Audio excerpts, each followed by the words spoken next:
আপনি কি জানেন পৃথিবীতে এমন এক বিশাল মাছ আছে যাকে মানুষ বলে কিয়ামতের মাছ? যদি না জেনে থাকেন তবে চলুন জেনে আসি। এই মাছের আসল নাম ওয়ারফিশ, সমুদ্রের সবচেয়ে বড় লম্বা হাড়ওয়ালা মাছগুলোর মধ্যে একটি। এদের দৈর্ঘ্য প্রায় 11 মিটার পর্যন্ত হতে পারে। ওয়ারফিশ সাধারণত থাকে সমুদ্রের অনেক গভীরে, প্রায় 1 কিলোমিটার নিচে।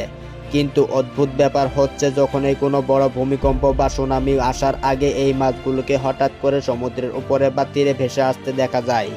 এই কারণেই অনেকেই বিশ্বাস করে ওয়ারফিশ যখন দেখা যায় তখন পৃথিবীতে বড় বিপর্যয় আসতে পারে, আর সেখান থেকেই এদের নাম হয়েছে কিয়ামতের মাছ। তবে বিজ্ঞানীরা বলেন গভীর সমুদ্রের নিচে ভূমিকম্প বা চাপ পরিবর্তনের কারণে ওয়ারফিশ দুর্বল হয়ে উপরে উঠে আসে। তবুও রহস্যটা আজও পুরোপুরি উদ্ঘাটন হয়নি। এই মাছ হয়তো কিয়ামতের আগমনের বার্তা দেয় না, কিন্তু প্রকৃতির এক অদ্ভুত সতর্কতা বার্তা বটে। এমন সব আজব তথ্য জানার জন্য চ্যানেলটিকে ফলো, সাবস্ক্রাইব করে পাশে থাকুন।